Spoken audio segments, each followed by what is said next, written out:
Jews will not replace us.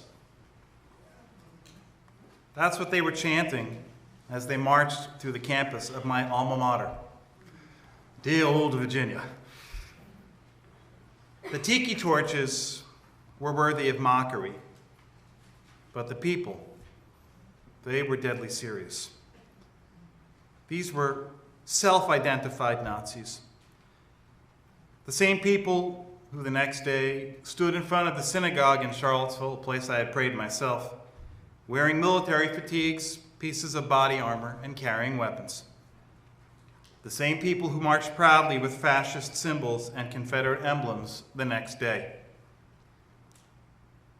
It's hard to describe exactly what it was like for me to see a parade of Nazis on the very lawn that I had traversed so many times at university, going to class, going home, meeting friends, throwing a frisbee, you name it. There were Nazis demonstrating a few blocks from the Hillel house that I had attended as a student. Bizarre and unsettling, to say the least. Seeing Nazis, those dedicated to a totalitarian worldview, marching in the middle of a university dedicated to the open exchange of ideas. The University of Virginia was founded by Thomas Jefferson, a man famous for his intellect and open mind. For any of you who have been to his home at Monticello, he had his room built with his bed underneath an arch in the middle of it, and a different library and lab on each side, depending on how he felt that morning, where his interests were. He could roll out of bed to either side and be engaged in language and history, or in the math and the sciences on the other side. So in front of the rotunda, the centerpiece of the campus that he had designed, which was modeled on the Pantheon in Rome, but in Jefferson's version, instead of statues of pagan gods, his rotunda represented the authority of nature and the power of reason. It was surrounded by a library instead of statues. And yes, the community of Charlottesville stood up to these people, but it invites many questions for us as Jews and as Americans. Notably, are we safe? Are we still targeted as an ethnic minority by many people? And as a confirmation student of mine asked a few years ago, how can we, as tolerant people, tolerate intolerance? So are we safe? Well, it all depends on who you ask. Overall, thank God, anti-Semitic incidents in the U.S. are historically low. This, according to the Anti-Defamation League, which has been keeping track of anti-Semitic incidents since 1979. During the last decade, our peak was in 2006 at around 1,554 incidents, and it's been mostly on the decline ever since. In the words of Marvin Nathan, the national chair of the ADL, the good news is that the number of anti-Semitic incidents overall are much lower than we witnessed in the mid-2000s. While that decrease is encouraging, it's troubling that on average there is one anti-Semitic assault reported in this country every week, and at least 2 anti-Jewish incidents on average every single day. These numbers do not even count all of the online harassment we see every hour on social media, which is so widespread it's difficult to quantify. For any of us who ventured out on the World Wide Web, it doesn't take much to find anti-Semitism and racism online. We know it well. You can go into any comments section below almost any article. If you scroll down far enough, you know what you'll find. Thanks to social media, people that used to be isolated in their basements and their off-the-grid cabins are now in touch with one another. They found a new connective tissue. They found community. As surely as we have to watch out for those lost souls who self-radicalize with Islamic terror groups, we must also be vigilant for those who self-radicalize and recruit white supremacists and anti-Semites via social media. So we will remain vigilant, and I would say yes, for now, we are safe. Then again, I don't think most churches need a police presence for Christmas and Easter, do they? This is also part of our Jewish reality. As American Jews, if we compare our situation to that of those in Europe, hey, things really are pretty good. We don't have walls around our synagogues. We can still have a sign out front that says this is a Jewish home.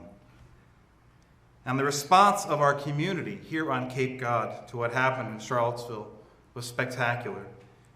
This room was filled with over 400 people from all walks of life on the Cape, rallying for peace, love, and understanding in the face of hatred and murder.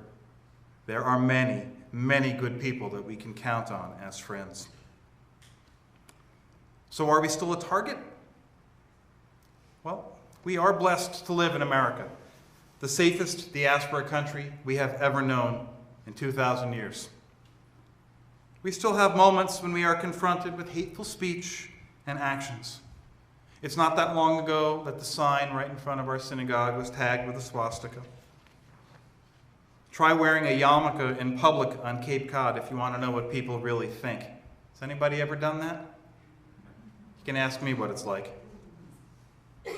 Tell you the truth, I did it by habit when I first arrived on Cape. I don't anymore. That's what it's like. Listen, we know we're a minority. That doesn't take much.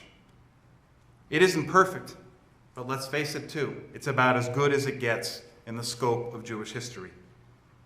The real question that we have to answer is, how do we, in an open and embracing society, live alongside hateful and intolerant people? I think Jewish tradition has a lot to teach us about this. Jewish tradition embraces open inquiry and even dissent. The great rabbis of the Talmud are recorded constantly disagreeing with one another. You want to look up any issue in Jewish law, Jewish practice, you're going to get a rundown of who said what, and all of the opinions oppose each other. In a rare and laudable fashion, rabbinic writings preserve the minority views across the centuries. It's not just the decisions that are rendered, but all the arguments against them. Those who dissent may not have been followed, but their reasoning is important to understand, so we know how the majority came to its view. Not so different, really, from the way our own appellate courts preserve dissenting opinions from judges who disagree with the reasoning of a majority decision. Yet, for all of the embrace of dissent and argument in Jewish tradition, there are limits. Yesh gvul. There's a point beyond which you don't go. So what is the limit for an argument in Jewish tradition? The Talmud speaks of certain places where the rabbis' logic and law, okeret et Torah, literally uproots the Torah. That is to say that the later decision in thinking of the rabbis contradict the plain meaning of the written Torah. This, in general, is not considered to be legitimate. We would understand that as law that is ruled to be unconstitutional. So, when our bedrock principles are at stake, as Jews, we're taught to step back. Now, okeret Torah is even used popularly as an attack by those who oppose Orthodox religious rule in Israel. A few years back, Rabbi Ovadia Yosef, the leader of the Shas party in Israel, attacked secular parties by saying, Hem ba'im la'akor et Torah. They're coming to uproot the Torah. Why? They wanted civil marriage options in public buses that ran on Shabbat. It's not quite the same. But the appeal, they uproot the Torah. There are also limits not on what we can argue, but what we can inquire about. Famously in rabbinic writings, we cannot inquire on what existed before the world was created. In Genesis Rabbah, Rabbi Jonah taught in the name of Rabbi Levi. Why was the world created with a bet? The bet of Bereshit, which should be facing you now. Why was it started with a letter that looked like that? Because he taught, just as the bet is closed on all sides and open in the front, so you are not permitted to say what's beneath, what's above, what came before, and what will come after. Rather, our limit of inquiry is the day the world was created and after. There are also things that we're told not to say out loud. Trafficking in rumors, richilut. Wicked speech, lashon hara, is forbidden. It's considered sinful behavior, destructive speech. Causing another public shame through your words or your publications is considered an actionable offense in Jewish law. You can sue under ancient rabbinic law for damages to another person's reputation. Saying nasty things about God, blasphemy, is strictly forbidden. The greatest heretic in Jewish tradition, Elisha ben Abuya, was known to have lost his faith when he cried out loud, Leit din v'leit dayan. There is no justice, there is no judge. And for this, he was excommunicated. There's a general recognition in Jewish law that for Jewish society to function, there are places we simply don't go with our speech. In effect, we need self-restraint to benefit the whole. We have no desire, la'akor ta Torah, to uproot the Torah and the civilization that stands upon it. Now, in our secular lives, we don't have that same value of restraint.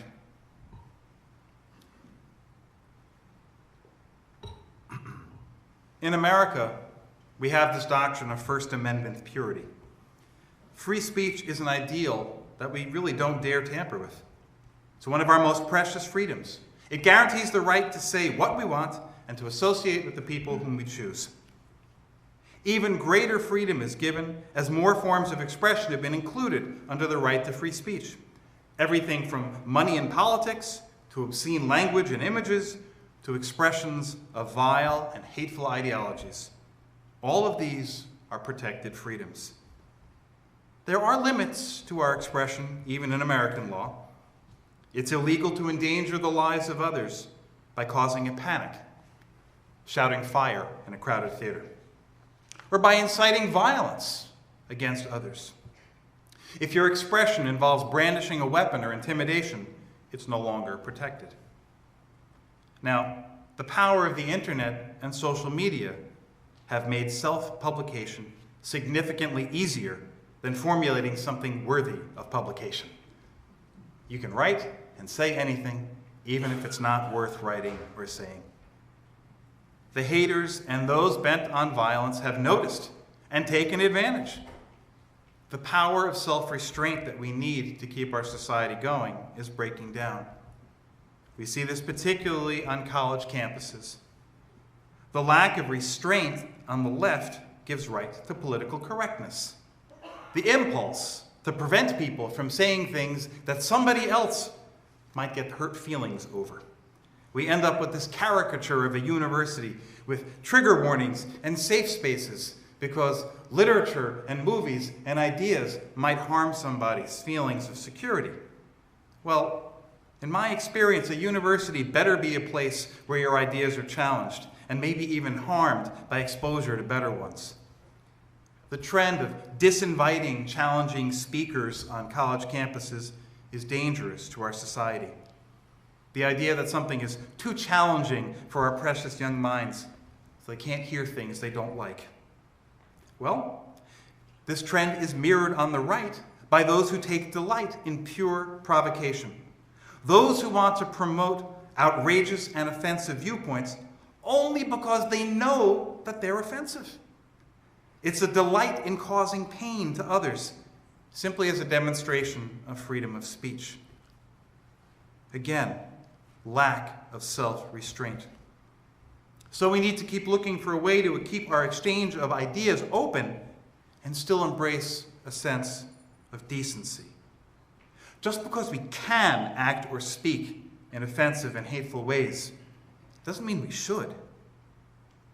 The Nazis of Charlottesville were wrong twice. They were wrong because they showed up, at least nominally, to protest the decision of the democratically elected city of Charlottesville government to remove a statue of Robert E. Lee from in front of the courthouse. They arrived to speak up for the greatest historical wrong in American history, African slavery and those who fought to defend it. They were wrong because they were promoting Nazi ideas and symbols, standing with an ideology so evil and vile, it took the lives of countless millions, including those of hundreds of thousands of Americans who died to defeat it. Now, they have the right to show up, but they have no place in our society. They're forcing us to tolerate the intolerable and the intolerant, even those who would harm us if given the chance. Now, this is a terrifying part of what it means to be American. We are now forced to count on the essential decency of others when there's no force of law compelling it.